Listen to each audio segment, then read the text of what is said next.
Os alunos de uma escola organizaram um torneio individual de ping-pong nos horários dos recreios, disputado por 16 participantes, segundo o esquema a seguir. Foram estabelecidas as seguintes regras. Então, em todos os jogos, o perdedor será eliminado. Ninguém poderá jogar 2 vezes no mesmo dia. Como há 5 mesas, serão realizados no máximo 5 jogos por dia. Com base nesses dados, é correto afirmar que o número mínimo de dias necessário para se chegar ao campeão do torneio é... Bom, então é um problema mais de organizar os dados para a gente estabelecer essa quantidade mínima de dias. Então nós vamos organizar tentando colocar para cada dia do torneio o máximo de jogos, porque aí eu vou ter a duração mínima desse torneio. Então para isso, vou começar aqui montando uma tabela, onde na primeira coluna eu vou colocar o dia. E aí o dia 1, o dia 2, e depois eu vou colocar aqui ao lado os jogos que serão realizados nesse determinado dia. Então, por exemplo, começando aqui no dia 1. No dia 1, o que vai acontecer? Nós vamos colocar, já vou colocar aqui algumas possibilidades.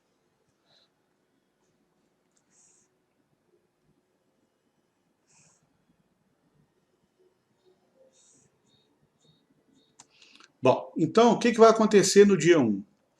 Nós vamos colocar o máximo de jogos possível nesse dia. Nenhum jogo ainda foi realizado.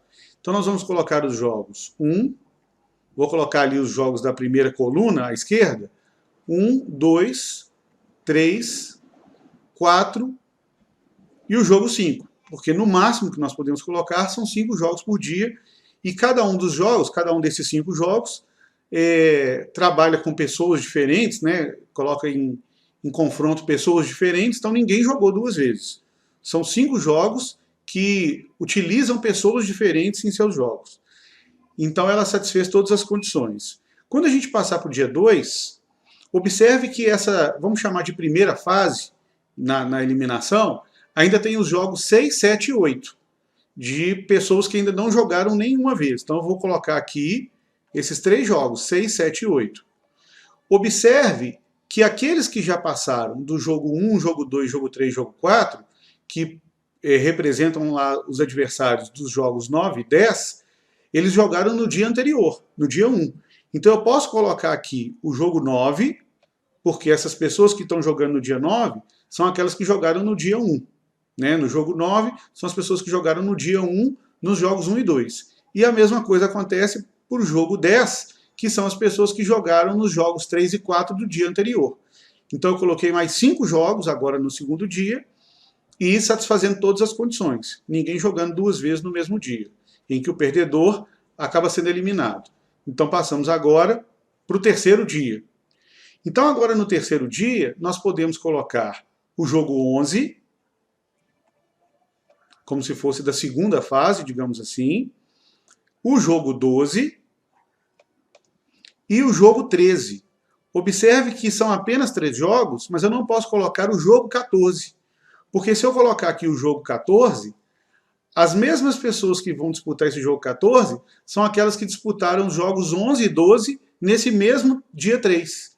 E como a pessoa não pode jogar 2 vezes no mesmo dia, então o jogo 14 está eliminado dessa possibilidade de aparecer no terceiro dia. Então o terceiro dia realmente, ele, apesar de ser apenas 3 jogos, é o máximo que eu consigo colocar. E aí ele vai poder aparecer no quarto dia. Então o jogo 14 vai acontecer no quarto dia. E aí só falta o jogo 15. Mas da mesma forma que o jogo 14 não pôde aparecer no dia 3, o jogo 15, vou colocar aqui, ele não pode aparecer no dia 4. Porque as mesmas pessoas que estão jogando o jogo 15 são aquelas que jogaram os jogos 13 e 14. Então se a pessoa fez o jogo 14 no dia 4, ela não pode fazer o jogo 15 no mesmo dia 4. Então o jogo 15 tem que aparecer no dia 5. E aí o jogo 15 encerra o torneio, determina quem é o campeão, e foram necessários para isso 5 dias de torneio. E é a quantidade mínima Porque observe que nós fomos montando essa tabela colocando o máximo que foi permitido para cada um dos dias. Então, número de dias mínimo necessário, resposta, letra D, igual a 5.